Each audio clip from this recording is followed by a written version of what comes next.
During the initial stages of World War II, the Third Reich shocked the world with its Blitzkrieg attacks on all battlefronts. And while the Nazis' military efficiency is commonly attributed to their technological superiority and innovative warfare strategies, there was an extra incentive that changed the course of the war. Every officer in every level of the Wehrmacht carried another weapon in their pocket, performance-enhancing methamphetamines. This and other drugs were ultimately used by both sides of the conflict, but it's widely recognized that the consumption of this extreme superdrug was one of the main reasons behind the Nazis' fall.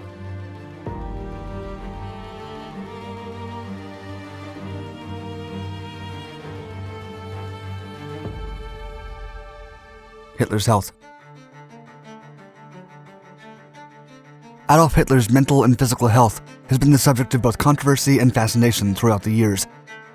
Although his condition during his younger years was generally good, the overwhelming pressure in his adulthood took a considerable toll on his body.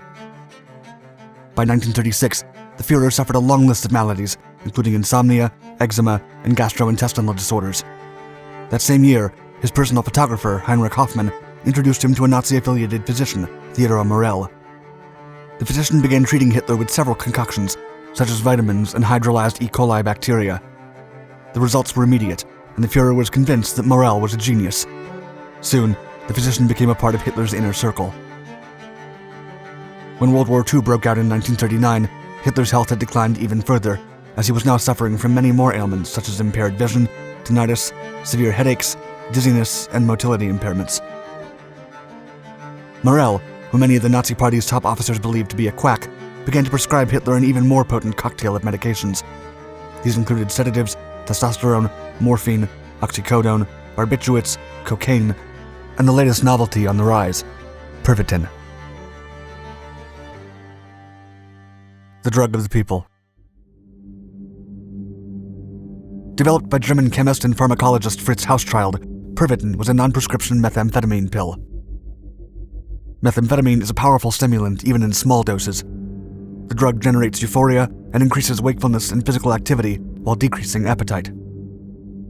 After being patented by the Temmler Group in 1937, this energy booster became widely known in Germany after the company hired advertising agency Matthes & Son to create a marketing strategy. Soon, the streets of Berlin were filled with billboards advertising the medication as a safe mood stabilizer. The campaign was an astounding success. Between the recovery from World War I, the subsequent economic crisis, and World War II mobilization, the German population welcomed the medication with open arms. Pervitin was cheap, helped people work, and it helped spread Nazi euphoria throughout the country. Because the ads did not advertise it as a drug, it was sometimes even sold in a mix with chocolate, and people believed its consumption was as safe as any other over-the-counter medication. However, the reality was much grimmer. Methamphetamines are highly addictive, and their chronic users suffer from a wide-ranging variety of health problems, including irregular heartbeats, elevated body temperature, paranoia, convulsions, and even death.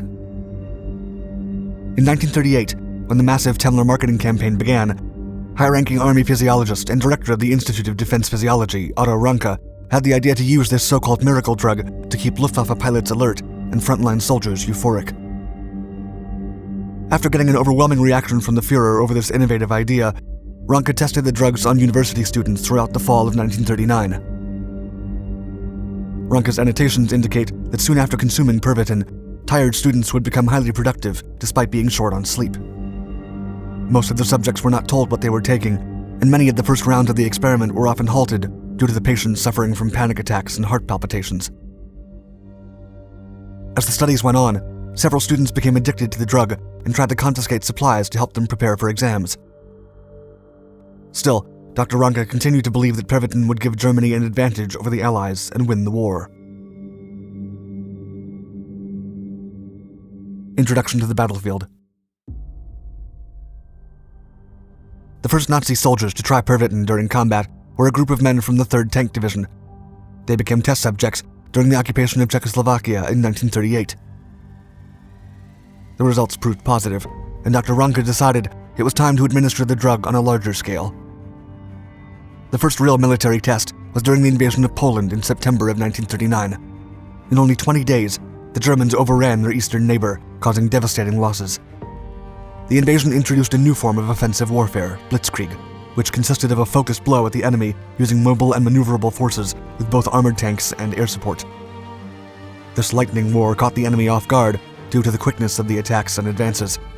However, the weak link in this strategy was that human soldiers, unlike machines, needed to rest, slowing down the military advancement.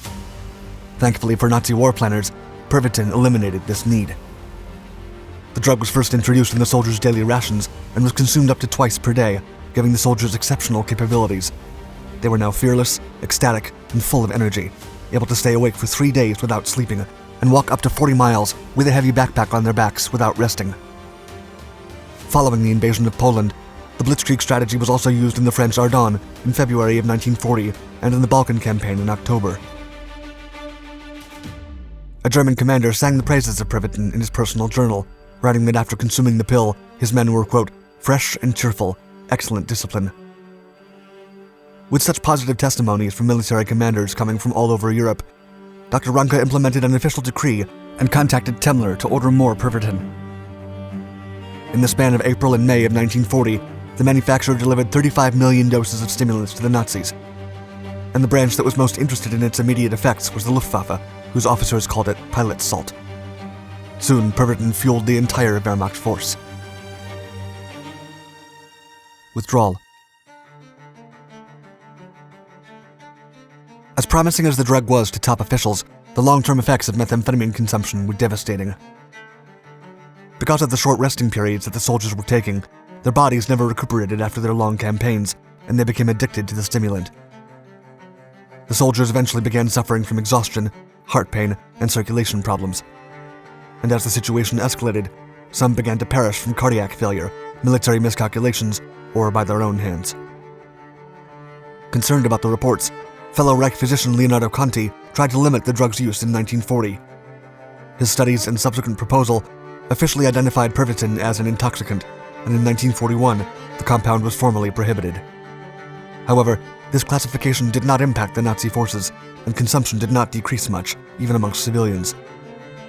When the invasion of the Soviet Union during Operation Barbarossa began in June of 1941, most Nazi soldiers ravaged the Russian territory while high on Pervitin. The consumption of methamphetamines among the Nazis even continued as the tides changed and the Allies closed in on their enemies. Following an attempted attack on the Führer in 1944, the leader became even more dependent on several medications. From July to October, Hitler became hooked on Eukodal, a potent mix of opioids and cocaine. And towards the end of the war, he was consuming up to 150 tablets and 10 injections of different substances every week. It is still unclear if he ever tried Pervitin, but it's widely believed that many of his rash decisions and behaviors were significantly related to his use of drugs. By the spring of 1945, as Hitler hid in a Berlin bunker with his new wife, Eva Braun, the Führer was likely suffering from drug withdrawal due to Morell's inability to find medications in the ruined capital. Pervitin ended up becoming a significant reason for the decline and fall of the Nazi regime. An Allied alternative. As the Nazis were consuming Pervitin in massive doses, British intelligence agents discovered a small tubular container filled with pills during an inspection on a downed German plane. Soon, top Allied officials also began implementing their own soldier chemical enhancements to battle fatigue. The Allies settled on the amphetamine compound benzedrine, currently known as speed, which came in the form of tablets and inhalants. Throughout the war, the British consumed 72 million tablets, while the Americans brought up to 500 million doses. Although benzedrine isn't as highly addictive or dangerous as Pervitin, the drug still came with plenty of risks. Benzedrine seemingly eliminated the need for sleep, but it didn't stop fatigue, and prolonging these patterns caused mental and physical exhaustion. Still, Prime Minister Winston Churchill and President Dwight Eisenhower adopted the drug for its mood-altering effects, as it increased aggression and a sense of confidence, providing an overall morale boost. In 1941, the same year Pervitin got officially banned in Germany, the Royal Air Force sanctioned its widespread use and could only be obtained with an army doctor's prescription. The story had just begun. Although amphetamines are currently recognized as highly addictive and dangerous, their effects were dismissed by scientists during the 1940s.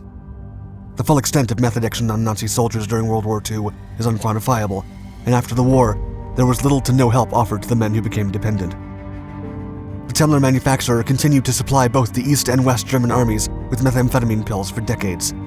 It wasn't until the 1970s that West Germany banned the drug from its medical supplies, with East Germany following in the late 1980s.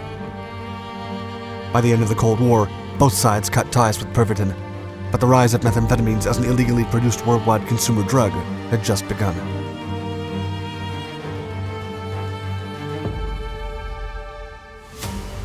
Thank you for watching our Dark Ducks video.